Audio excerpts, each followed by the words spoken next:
Imagine que tu fasses visiter la planète Terre à un voyageur venu de l'espace.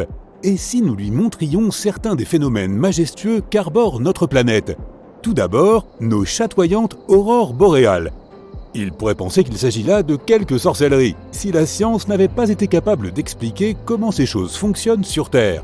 Il semble insensé qu'un si beau phénomène puisse émerger d'une rencontre aussi violente. Alors pourquoi ne pas examiner de plus près le processus? L'aurore boréale est, crois-le ou non, le résultat de tempêtes solaires. Tu vois notre Soleil? Cette énorme boule d'hydrogène et d'hélium ne cesse de répandre une partie de son plasma à travers la galaxie. Lorsqu'un peu de plasma est libéré du champ gravitationnel du Soleil et se retrouve dans l'espace, on appelle cela une tempête solaire. Tu en as sûrement déjà entendu parler. Ces nuages de plasma passeront près de Mercure et de Vénus avant d'atteindre la Terre. Mais lorsqu'ils entrent en contact avec le champ magnétique terrestre, il se passe quelque chose d'intéressant. La tempête solaire se trouve déviée. Cette collision entre les tempêtes solaires et la haute atmosphère de la Terre produit de minuscules éclats lumineux qui emplissent les sections polaires de nos cieux. Dans les yeux d'un terrien, on dirait que les aurores boréales bougent et même dansent. Mais ce n'est qu'une illusion. Si nous pouvions zoomer sur le phénomène, nous ne verrions que des milliards d'éclairs se produisant à très grande vitesse. Mais quel est ce son? Eh oui, les aurores boréales font du bruit, et c'est bien de bruit qu'il s'agit. Un mélange de piaillements d'oiseaux saturé de parasites radio. C'est juste l'intensité de la rencontre entre ces tempêtes solaires et l'atmosphère terrestre. Tu ne t'attendais pas à ce que tout se passe dans le calme, n'est-ce pas? En tout cas, tu es chanceux. Il n'est pas évident d'apercevoir une aurore boréale en action. Plusieurs facteurs doivent être rassemblés pour que tu sois témoin de cette merveille d'un autre monde. Le principal est le suivant. Tu dois être éloigné des grands centres urbains en raison de la pollution lumineuse. Cela peut sembler saugrenu, mais comme les aurores boréales sont assez diffuses, tu auras besoin d'un environnement sombre pour les voir plus clairement. Oh, et la partie la moins facile est que tu devras te renseigner sur l'indice d'activité géomagnétique correspondant à l'heure et au jour de ta visite. Maintenant, là d'où viennent nos visiteurs, il n'y a même pas de nuages, de sorte que le simple fait d'apercevoir un nuage ordinaire leur semble déjà excitant. Heureusement, notre planète présente surtout des nuages remplis d'eau, au lieu de nuages de méthane ou d'acide sulfurique, comme on en trouve sur Vénus ou Jupiter. Mais nous avons aussi des nuages de forme assez bizarres par ici. Ils portent également des noms sympas, comme cumulonimbus ou stratocumulus. Le type de formation nuageuse le plus unique sont probablement les nuages Asperitas. L'Organisation météorologique mondiale ne les prenait même pas en compte avant 2015, et c'est la première nouvelle formation nuageuse à avoir été incluse dans l'Atlas des nuages depuis les années 1950. Le nom Asperitas provient du latin signifiant rugueux ou irrégulier. Et si tu les regardes attentivement, tu verras qu'ils ressemblent de fait à un océan épais par jour de tempête. Ensuite, il y a les nuages lenticulaires, qui sont une toute autre histoire. Ceux-ci peuvent parfois ressembler à des soucoupes volantes flottant autour des pics montagneux. Ou bien ils peuvent s'apparenter à des couvercles rabattus sur le sommet d'une montagne.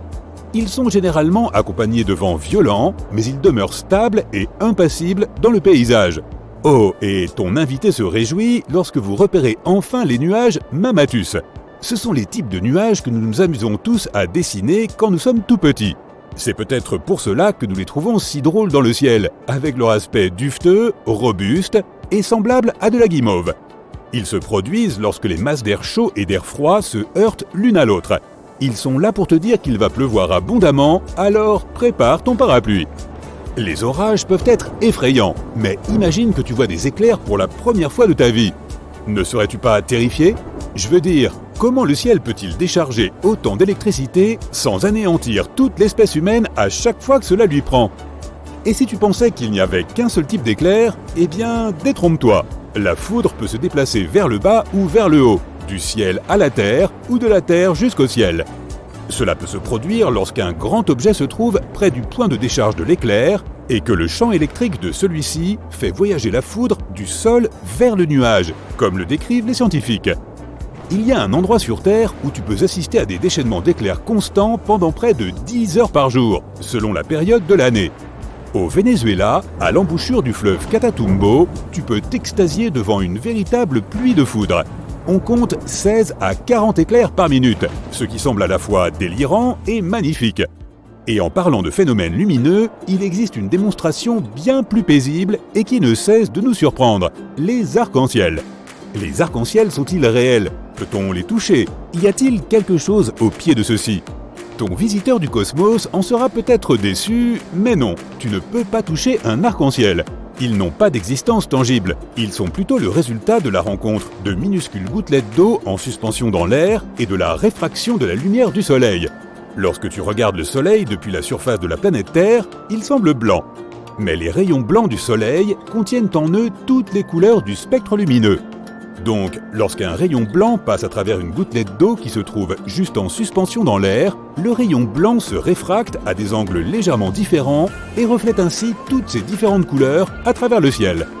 Normalement, les humains ne peuvent percevoir qu'un certain nombre de couleurs dans un arc-en-ciel.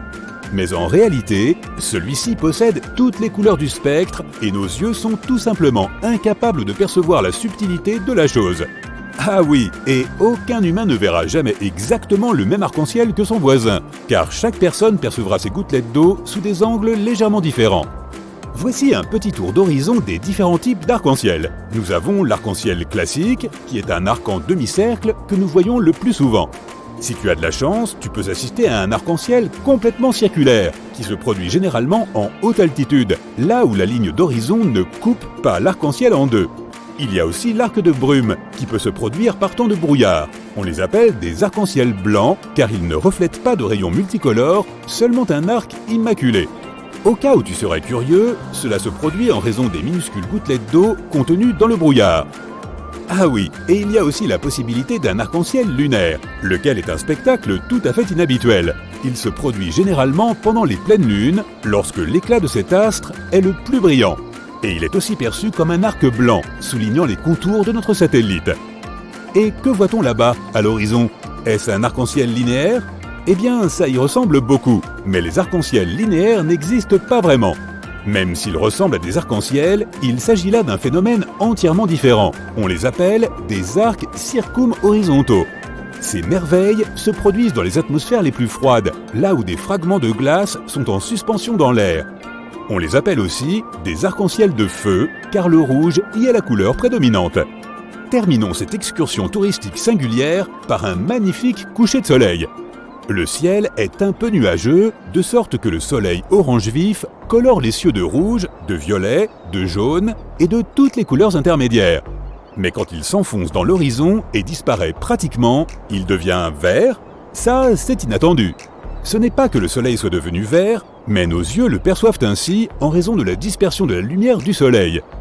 Vois-tu, lorsque le soleil s'enfonce sous l'horizon, la lumière se réfracte à travers l'atmosphère terrestre comme au travers d'un prisme.